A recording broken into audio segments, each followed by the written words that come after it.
In this extended timeline where Sony buys Nintendo in 2026, and the PS6 is released in 2028, the gaming landscape evolves significantly. Let's explore the timeline in more detail with specific years and developments. 2026, Sony acquires Nintendo. January 2026, Sony announces the acquisition of Nintendo. This acquisition is one of the largest in gaming history, shaking the industry. Rumors swirl that Nintendo will phase out its hardware division in favor of PlayStation. Mid-2026, Nintendo's R&D shifts to working on PlayStation's ecosystem. Development teams like Nintendo EPD and Retro Studios are integrated into Sony's first-party studios. Nintendo's hardware team is absorbed into PlayStation, marking the end of independent console development from Nintendo.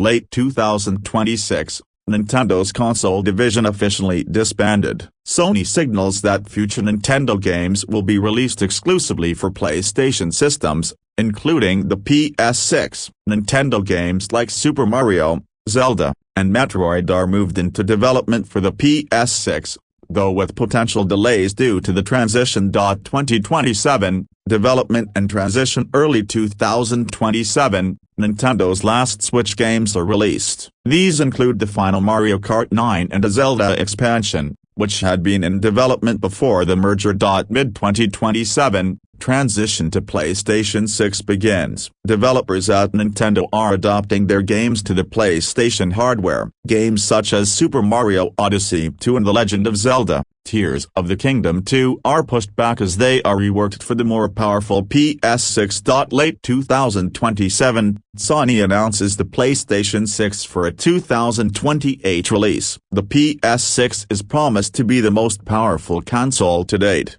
with an emphasis on graphical fidelity, immersive gameplay, and a vast library of both Sony and Nintendo-developed games. The PlayStation ecosystem also integrates unique features from Nintendo, such as motion controls and portability options, albeit in a more refined, mainstream form. 2028, the PlayStation 6 launch. Early 2028, the PS6 is released with a massive lineup of exclusive Nintendo titles now available. These games include Super Mario Odyssey 2, The Legend of Zelda: Breath of the Wild 2, Metroid Prime 4, and Splatoon 3. These titles, reworked to meet PlayStation's technical standards, offer a mix of Nintendo's charm with PlayStation's high-definition graphics and cinematic gameplay style. Mid-2028, the Nintendo IPs are fully integrated into Sony's broader gaming strategy. The PlayStation Store now features a dedicated section for classic Nintendo games,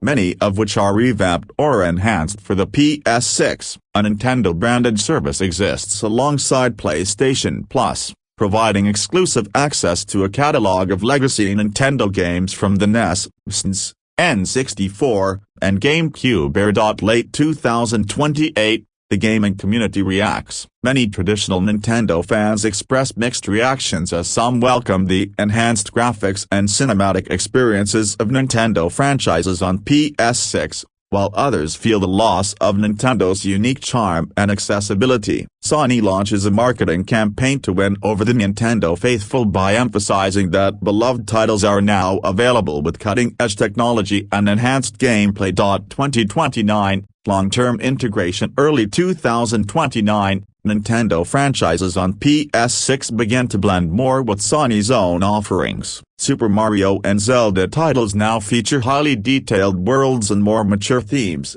aligning more with PlayStation's audience. Mario takes on a more epic adventure style, while Zelda becomes even more narrative-driven, akin to The Last of Us. Mid-2029, a new wave of games is launched: Metroid Prime 5, Super Mario Kart 10, and Pocket the Copyright Moan, developed by Game Freak but now under PlayStation's umbrella. See PS6 exclusive releases. The PlayStation console is now a dominant platform for both traditional and family-friendly games. Late 2029, Nintendo's original fanbase is split. While some players have embraced the new vision, others feel alienated. As a result, there is a noticeable rise in independent gaming studios, creating new games inspired by Nintendo's simpler, whimsical style. attempting to capture the essence of Nintendo's identity before the merger. 2030, the PS6 legacy in cultural shifts. Early 2030,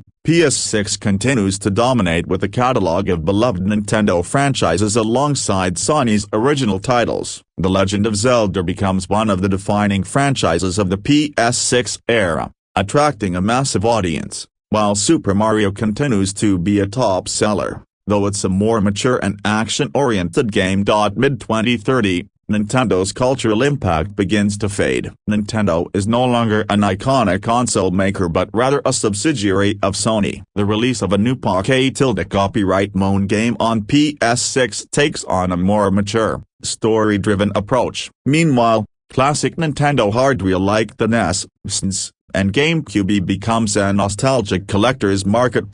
Late 2030, the gaming industry stabilizes with a more uniform experience under Sony's leadership. With the merging of both brands, Nintendo's legacy lives on, but the market is shaped more by Sony's vision for AAA, cinematic, and expansive gaming experiences, now enhanced with the innovation that Nintendo had once been known for. Impact on competitors in the industry at large. Microsoft and Xbox. The acquisition dramatically shifts the balance of power in the gaming industry. Xbox struggles to maintain its own identity without the massive Nintendo franchises to compete with. Microsoft increases its push for Game Pass and cloud gaming to offer a more affordable and accessible gaming experience. The indie scene. With Nintendo no longer offering its hardware, indie developers who once worked with Nintendo consoles begin flocking to PlayStation. However, many smaller studios still feel the loss of Nintendo's focus on accessibility and experimentation, creating a demand for a new wave of independent games with simpler mechanics and art styles reminiscent of classic Nintendo games. In this alternative timeline, the 2028 release of the PS6 marks the end of Nintendo's dominance in hardware but a continued, albeit transformed, legacy of iconic franchises on Sony's platform. The result is a gaming industry that's more homogenized under PlayStation's leadership, but also deeply influenced by Nintendo's innovative spirit, just recontextualized for a new generation of players. For many,